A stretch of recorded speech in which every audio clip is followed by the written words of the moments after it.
안녕하세요. 우리가 흔히 돌봄 노동하면 저생산성 분야라고 생각하잖아요. 그런데 정말 그게 다일까요? 오늘 우리가 깊이 들여다볼 이 보고서는요, 바로 그 돌봄, 그러니까 사회 서비스가 사실은 엄청난 경제적, 사회적 가치를 숨기고 있고, 이게 우리 사회 전체의 행복, 즉 웰빙과 아주 깊숙이 연결되어 있다는 걸 보여줍니다. 자, 지금부터 같이 한번 펼쳐보시죠. 자, 그럼 바로 본론으로 들어가 볼까요? 이 사회 서비스라는 게 우리한테 꼭 필요한 건 맞는데 이걸 돈으로, 그러니까 경제적인 가치로 딱 측정하기가 참 어렵단 말이죠. 그럼 도대체 이 보이지 않는 가치를 어떻게 숫자로 나타낼 수 있을까요? 여기서 말하는 사회 서비스가 뭐냐면요. 생각보다 범위가 엄청 넓어요.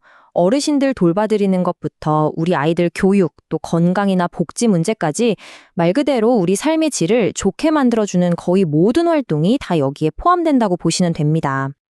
근데 진짜 문제는 바로 여기예요. 이렇게나 우리한테 중요한 서비스인데 역설적이게도 경제적으로는 비효율적이다, 생산성이 낮다, 이런 딱지가 붙어버린다는 거죠.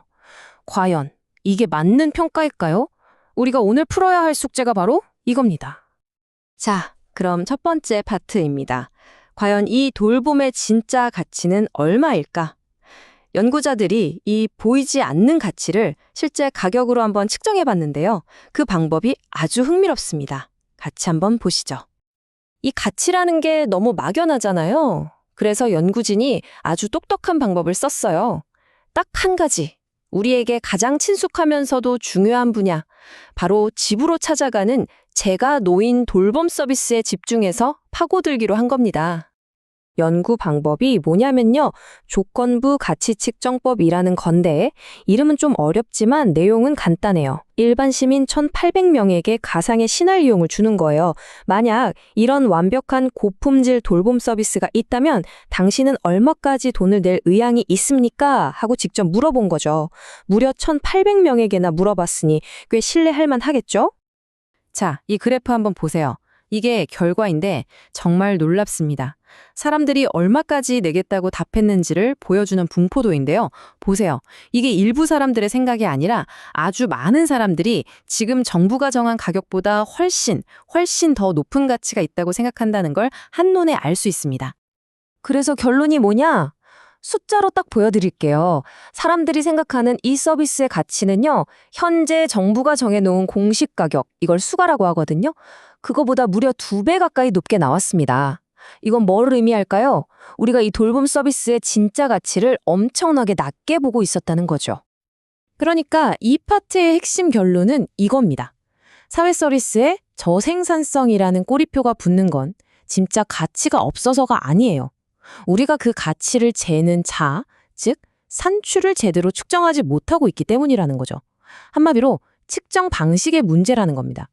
자, 그럼 이제 한 걸음 더 나아가서 시야를 좀 넓혀볼게요. 이런 돌봄에 대한 투자가 단순히 그 서비스를 받는 사람뿐만 아니라 사회 전체에는 과연 어떤 영향을 미치는지 한번 들여다보겠습니다. 그럼 정말로 이 숨겨진 가치가 사회 구성원 모두에게 영향을 미칠까요? 이걸 확인하기 위해서 연구진이 OECD 10개 나라를 비교 분석했습니다. 사회 서비스에 돈을 얼마나 쓰는지, 그리고 그 나라 국민들은 얼마나 행복하게 느끼는지 그 관계를 파헤친 거죠. 이 그래프를 보시면 차이가 확 느껴지실 거예요.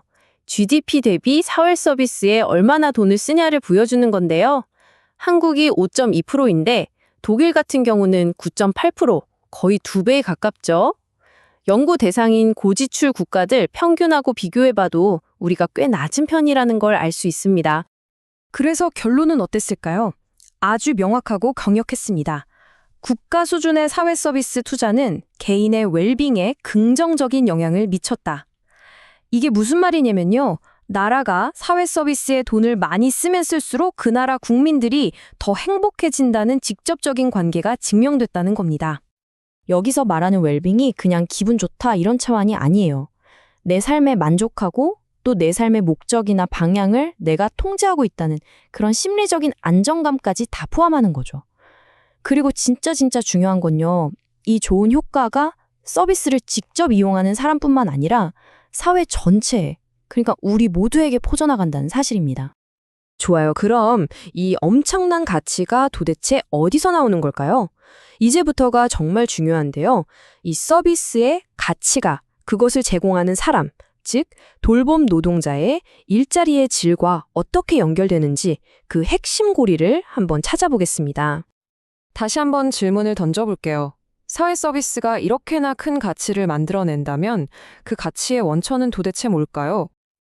이 데이터가 그 답을 아주 명확하게 보여줍니다.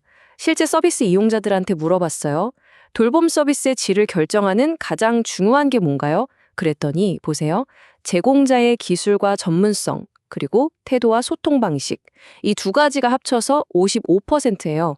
결국엔 비용이나 시간 같은 다른 것들보다도 서비스를 제공하는 사람이 가장 중요하다는 거죠. 답은 명확해졌죠? 돌봄 서비스의 퀄리티는 그걸 제공하는 사람의 일자리의 퀄리티에서 나온다는 겁니다. 이게 바로 이 보고서가 말하는 가장 핵심적인 메시지, 바로 좋은 일자리 전략의 시작입니다. 그러면 좋은 일자리라는 게 구체적으로 뭘까요?